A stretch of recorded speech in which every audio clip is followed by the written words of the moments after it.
Thank you. Good afternoon. It's lovely to be here on the day 2 of the Business World Marketing Summit. I'm going to be talking, actually it's not a panel and it's an interesting discussion, so I really hope that people will contribute, would love to hear your thoughts, your views. The session is really about how, as marketers for a brand, we can enable the growth of not only our brand, but also the economy we live in. Because as you know, when an economy grows, then obviously companies grow. So how do you have a shared agenda between your brand, your business, and the economy? My name is Sujata. I head marketing for Visa, India and South Asia. Have been in this role just over 5.5 years. Overall, have about 25 plus years in marketing across FMCG, financial services, and technology. Okay, like I said, what I'm going to do is talk about what was a big changing factor in our country and how we dealt with it. So this is about digital payments, and I'm going to talk to, hang on, I have to figure out. How do you go back? Back. Okay, great. All right, so when we talk about digital payments, we are talking about money. And the way this country has changed in spending has been huge in the past 6 years. And what we see is in spending, there are 2 cycles. There's one before the pandemic and there's one after. What I'm going to do is show you a lot of videos, so it'll get you excited. I'm sure you've been sitting here listening to a lot of people talking. So I'm going to talk less, share more, and get some interaction. Just a question. Prior to the pandemic, back in 2019, what do you think was the ratio of cash to non-cash spends? So cash means cash, non-cash could be anything from credit card, debit card, UPI, anything. Any guesses? The ratio of cash to non-cash? 70-30? 80-20, you're getting nearer? Exactly. Would you believe it was a whopping 95% cash to 5% non-cash, just as recent as 5 years ago. Okay, and therefore, what we saw was people used cash all the time. Cash people saw was fast, convenient, easy to pay. And what people did is, people like you and I, we all had credit cards. We've had credit cards for a while. We've had debit cards, but we kept those for bigger spends. We said, let's use it when we want to buy a TV or when we want to buy an air ticket. And we're sitting in Delhi, just like that, like us, the top metros were the only people who did cash spend, non-cash, sorry. So if you went to the non-metros, the ratio became even 99-1. So therefore, as brand marketers, what did we do then? So for Visa, we had to get people to move to cashless. And this is a society, like I said, where people only spent with cash. So at that time, and remember I'm talking about pre-pandemic, and I'm going to quickly move to post-pandemic and talk about how our agenda and the economy's agenda was the same to drive people. As you know, post-pandemic, we've all moved to digital spends and cashless. So if you see, it was just about the feel, making people have fun, and it was talking about how easy it was, because everyone we spoke to, consumers said, we're paying with cash, it's easy. And we were trying to show them how it actually could be even easier. Okay? Then, of course, the landmark pandemic happened. We know this in the beginning of 2020, when our government announced overnight that we were going to have a lockdown. And we all know that went on for 6 months. At those days, we didn't know. What happened then? I don't know how many of you here know that companies, for example, like an Amazon, everywhere in the world, they only deliver on digital spends. And in India, to get their business going, they had to create something known as cash on delivery. That did not exist. Okay, so imagine a company as big as an Amazon, other companies had to create something for India because India only used cash. Come pandemic, what happens? We're not allowed to go out of our houses. Delivery boys are not allowed to come to our doors. So people were really stuck. So what we had to do quickly as Visa and a lot of the other players was, how do we help people go digital quickly? And all of you here are young. I know today is the 40 under 40 days, so I think everyone here is, a very young audience. But think back to your parents. If they were living separately, and if they were living alone in the pandemic, what happened? They didn't know how to go digital. Many of them did not own credit cards, and many of them have not even done one transaction on e-commerce. So what we did was, therefore, we launched what we called a campaign called Cashless Confidence, or to tell people you can go cashless with confidence. And what was it? And I'm going to show you some of the things we did, but there were films, obviously, because what happened during pandemic? Everybody was at home. What happened during pandemic? People started watching TV again. If you remember, the TV viewing had really dropped, but with people sitting at home 24/7, there was no peak, non-peak, mid-peak, afternoon, morning, none of that. People were watching. So we took to media to talk about it. But if you see what we did in digital and social media was specific videos to tell people, especially the older, how to go online safely. And then we did a lot of other things which were PR to ensure acceptance at point of sale. So just to give you an example of how we did it then. So when we had lockdown, we had to focus on e-commerce. And simultaneously, like I mentioned, this is what the government was doing as well. They had to agenda to get people to move to digital payments. If you remember, there was always a talk of digital payments. We had to focus on e-commerce, telling people how to shop safely from your home. And then we had periods when the market opened and then the market closed again. The markets opened again. But whenever it opened, what did people now do with the cash they had? People didn't want to use cash because somebody said, we don't know who's touched that cash. We don't know if it's safe. We don't know if it's clean. So from something that became the easiest way to work, it suddenly was something people didn't want to do. So post-lockdown, what we did was we wanted to focus on communicating how you can pay in a safe and secure and quick manner. So this is small, and if you remember, we were all sitting at home. There was no way we could go out and shoot films those days, right? So this was digitally generated content that we had and we put together. But I'll give you two examples to show. These are not beautiful, flowery, films. It's absolutely to the point. One shows online food delivery, one showed online grocery, because these were the two biggest use case, and the third was pharma. So these are the three segments where people needed to know how to order. And like I said, what happened is all of us in this room had to repivot how we thought creatively, how we worked in our media, because the habits had changed totally. Suddenly, with one TV ad, you are reaching 700 million people again, which you hadn't done before. You were doing that. So we made sure we came back and we were seen on TV. A lot of OTT content, a lot of connected TV, you could reach them. And of course, social media grew.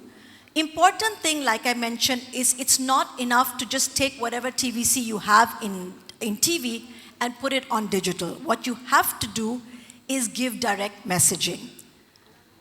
Okay, so that takes care of the 2020s to 2022. We're coming closer today. What happened after the pandemic? How many of you here after the pandemic suddenly said, you know what, I don't really want to use cash anymore. I have my phone, I can scan and pay. I have my card, I can tap to pay. Arms up, hands up, those people? Yeah, pretty much everyone here has said that, right? So therefore, as marketers, we had to continue the messaging. And what did I tell you initially what people liked about cash? They said it's quick and convenient. So we had to make people believe that digital payments are even quicker, even more convenient, and in addition, very safe. The other thing was most of us thought, okay, we can only use our cards if we are paying face-to-face at a shop. But what did we realize? We don't need that cash on delivery anymore, right? We're now good to use our cards online to scan and pay. And there was a third big use case. With UPI being launched, everyone suddenly realized that the weapon was in their hand. You just needed your phone and you could pay. many people did not know that you could also use your card to pay by phone.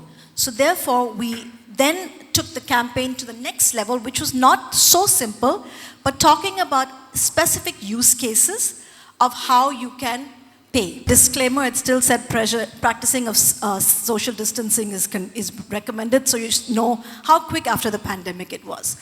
But it was to show people, you know what? You don't even need your phone. You forgot your card. You forgot your wallet. You forgot your money. You've got your phone.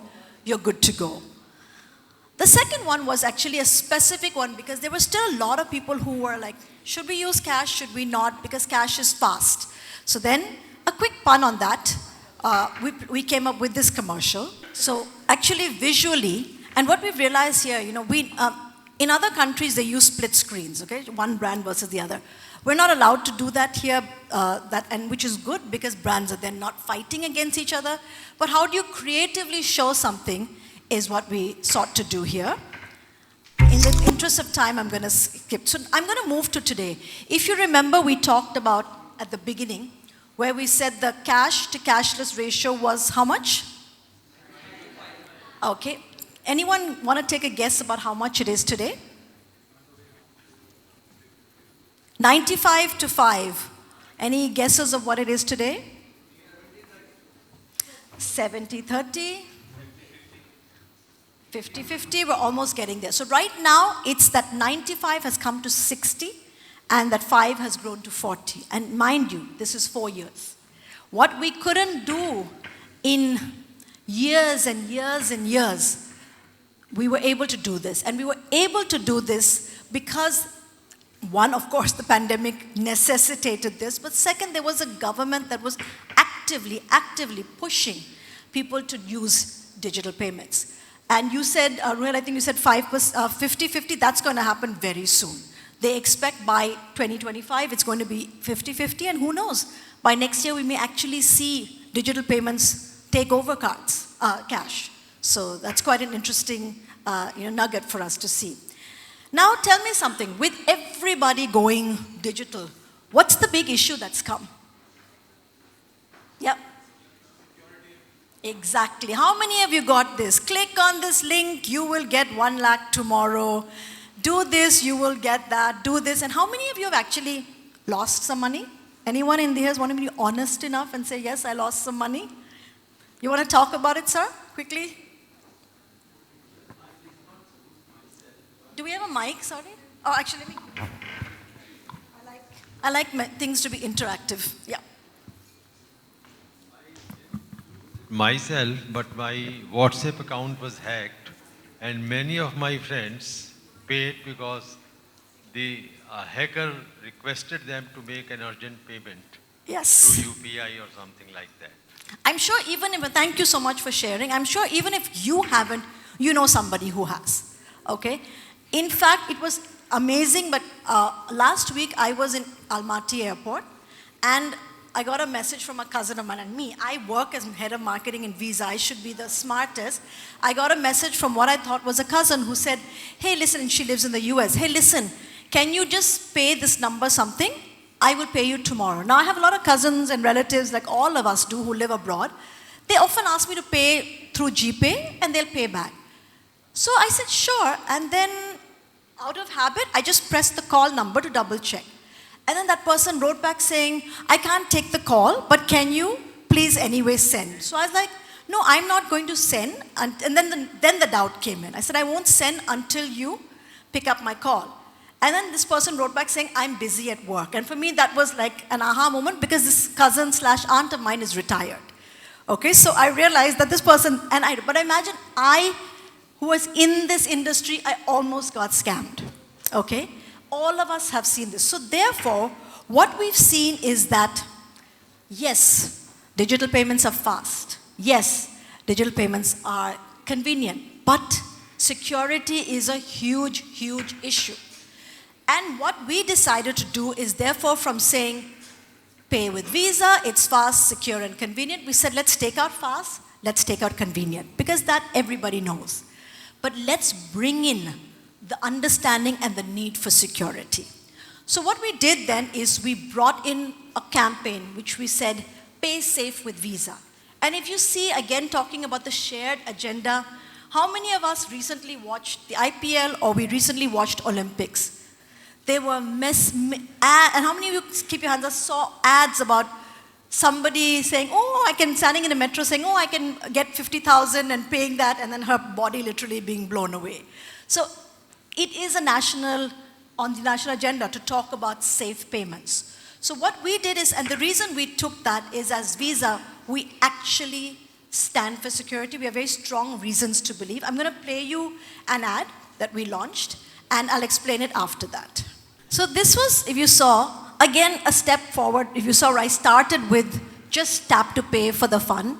Second was a little bit about digital payments. Then we moved to how it is fast, secure, and convenient. And finally, we've taken to the top now to say only security. But even in here, there were 2 layers. So if you saw, this campaign actually talked about how this woman was worried about her suitcase. So you've been reading about tokenization. Tokenization started in the end of 2022, which means it's not even 2 years old.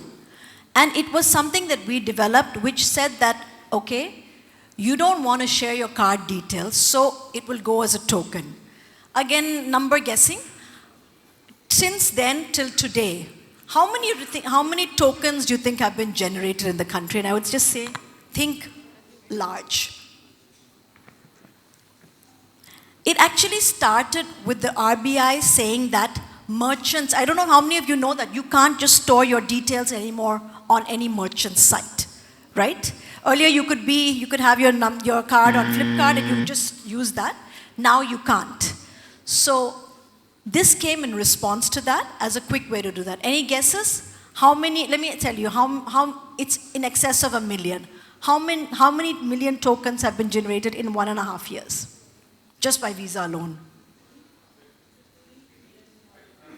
Think bigger, guys. Think big. Even bigger. Yeah. So 400 million tokens, can you imagine, in 1.5 years. Showing people that there is a way to pay. And it is in partnership with the government, right? The government said, let's be safe. Let's not let you store your card with other vendors. Because you store your card, it could be unsafe. So in partnership with that, we said, great, and we developed this concept of tokenization. Okay, so that shows the thing. I am going to skip this in the interest of time. Okay, and then I'm going to come to the closing, which is that in the last campaign, this actually was launched last May, and we just recently launched a film which takes this one step higher. If we saw last time, we said, you're worried about your car, you can pay safe with Visa. You're worried about your suitcase, your house, you can. But then we had consumers in research who came and said, yeah, but we're also worried about payments. So can you talk about that directly? So we've launched a new campaign which is about payments exactly. And I'll show you that. So you saw it moved from a general security to actually a security issue of I'm gone to this new place, what if it's not safe? I will just skip this again and I'll show you because I want to show that was face-to-face, this is online. Hi, good morning. Guys, आज boss का birthday है। नई website पे card save किया तो best boss best loss ना हो जाए। So if you can see, we've seen a huge amount of growth. We don't disclose numbers, but obviously there's been a huge growth in digital payments. I told you from 95 and 5, it's today almost going to be 50-50. So you can imagine. So to close it, I'm just going to talk about 4 things to summarize. Number 1, think beyond your brand. Think beyond your company. Your brand can help drive the economy. And that's what we call a shared agenda. If you can find a way to do that, then you'll find there is no obstacle, there's no roadblock. Number 2, understand the consumer need and gap. When we went digital, we realized what were people saying? We don't know how to pay digital. That's why the world developed cash on delivery for us. Find that gap and see how your brand can address that. Third, consumer education. No matter, it's yes, very important in financial services, but across across industry, and I have been in FMCG, I was in Coke for 7 years, I was in Procter & Gamble for 7 years, I've been in Google, in Nokia, no matter what, every brand, every category, every product needs some consumer understanding. Make sure it's a part. Don't just do these glossy, beautiful ads. You have to make sure you are, number one, fulfilling a need gap. Number two, educating your consumer. Number three, going with the country's good. And the last, of course, you've seen that we had Vicky Kaushal here. We're very careful in Visa. We don't just go with any brand ambassador. If you're choosing a brand ambassador, choose one where there's a strong fit. The reason we chose him was he was seen as high integrity, relevant for the whole country, a mass, so that we said, okay, this fits us well. Right, with that, I will end, but I'm going to end with a nice thing which doesn't really have too much to do with this topic, but we just came out of the Olympics, and as you know, was a big thing for us. We at Visa have 2 brand ambassadors, the biggest male athlete in the country and the biggest female athlete in the country, Neeraj Chopra, PV Sindhu. So we said, again, this is not an ad that was made to sell Visa cards or to do something, but in the sentiment of the country, which was urging sports stars, we said, let's go with something. So I will end with this, but it's a one that's close to my heart. So we're also the global sponsors of the Olympics, so something that works for the brand, something that works for the economy, which is to boost sports, we did this. So that comes to the end of my talk, but I hope you enjoyed it and it was a pleasure being here. Thank you.